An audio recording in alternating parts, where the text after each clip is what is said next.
When MDMA was pretty new on the scene, I found that its best use for me was in writing. All my parts of PIHKAL, the first book, were written under the influence of MDMA. That was my writing material.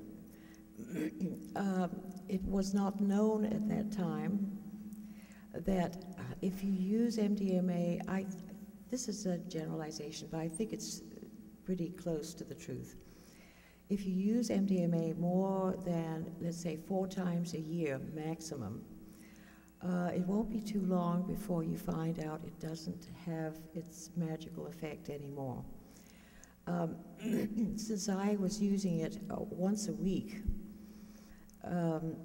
for at least a year, I found that I was beginning to take a dosage of around 250 milligrams with 150 supplement.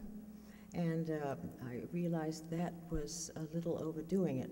So I stopped it completely, no difficulty. But I have not been able to use MDMA since, aside from the fact that it's illegal, of course.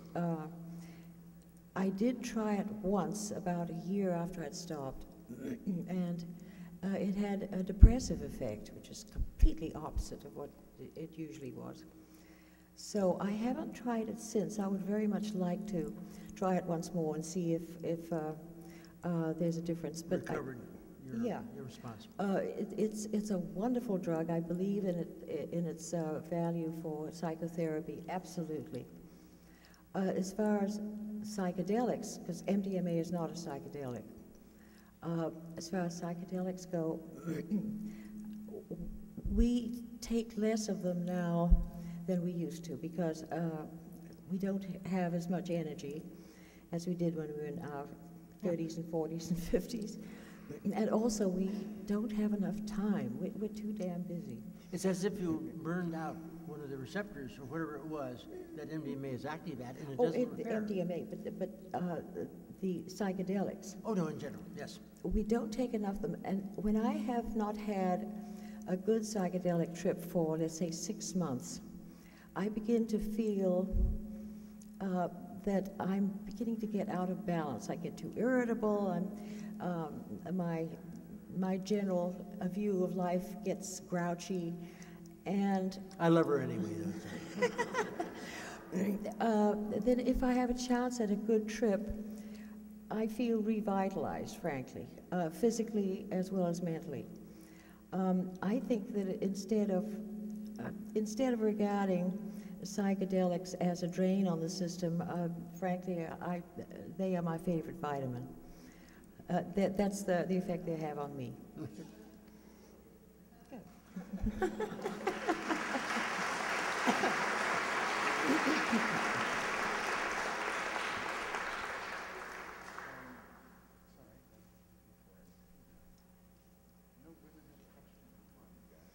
All right, gentlemen there with the gray jacket.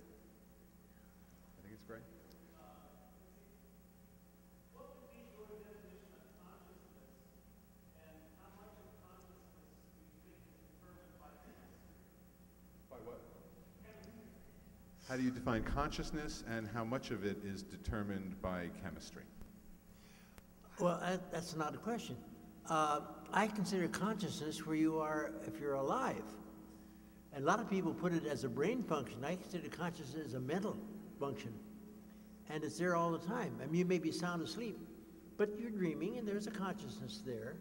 You may be awake, and you may or not remember what you dreamed. And for all I know, there are 3 or 4 or 7 lives going on that I don't remember either awake or asleep. But I feel consciousness is my relationship, a living relationship with the world. And so I don't think it's a matter of being conscious or unconscious. I think when you're unconscious, you're conscious in a different way. I really believe you're part of the system. Do you want to add to that? Yeah, I think while we're in human form, everything is chemistry.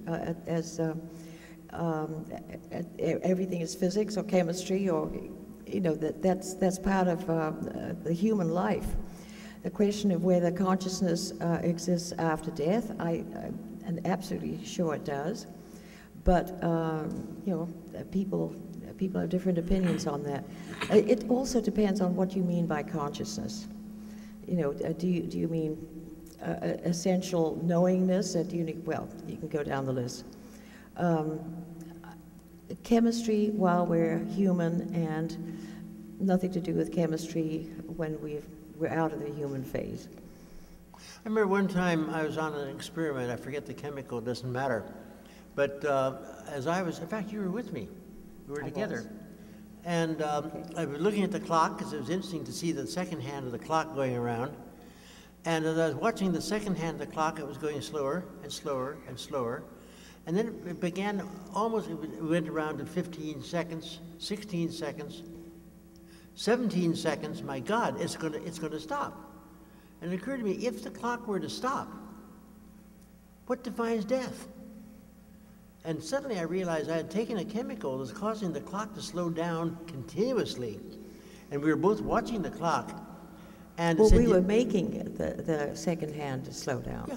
And then suddenly we commented, made some comment, and we both snapped around out of it, and the clock went normally again. No, he chickened out.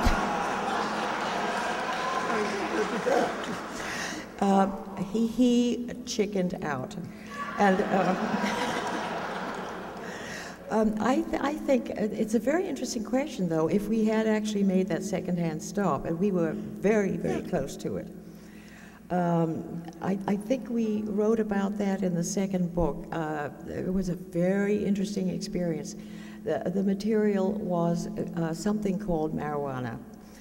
And I think we'd taken, a relative of mine had given us brownies of the pot type. And that was, I think marijuana is the greatest drug for fooling around with time. There's no question. And we almost stopped that clock. I don't blame Sasha, but I would kind of like to see what happened after the second hand quit. Okay. I'm glad we didn't. Yeah. Other questions? Other questions? Robert.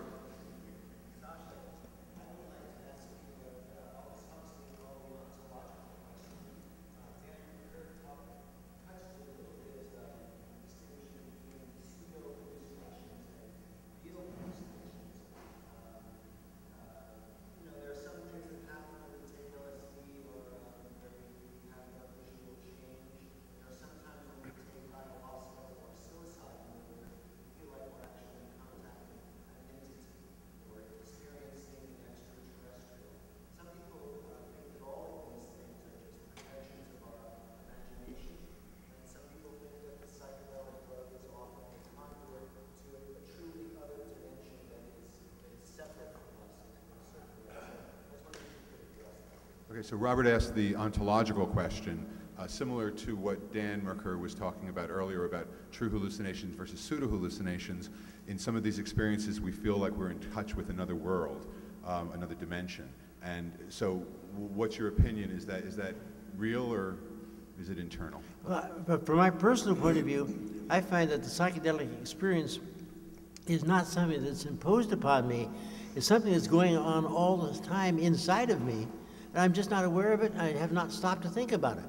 So my belief is that when you get involved in a psychedelic experience, you are in a communication with part of yourself that you've given up trying to communicate with, or you've forgotten about communicating with. So it's not something that's imposed by a drug. It's something that's the drug allows you to experience and to function with. So I look upon it as being a revealing thing from within myself rather than a thing imposed upon myself by an external drug. Yeah, we once were called to Australia for a trial where we had to define hallucination. I forget what our definition was, but a hallucination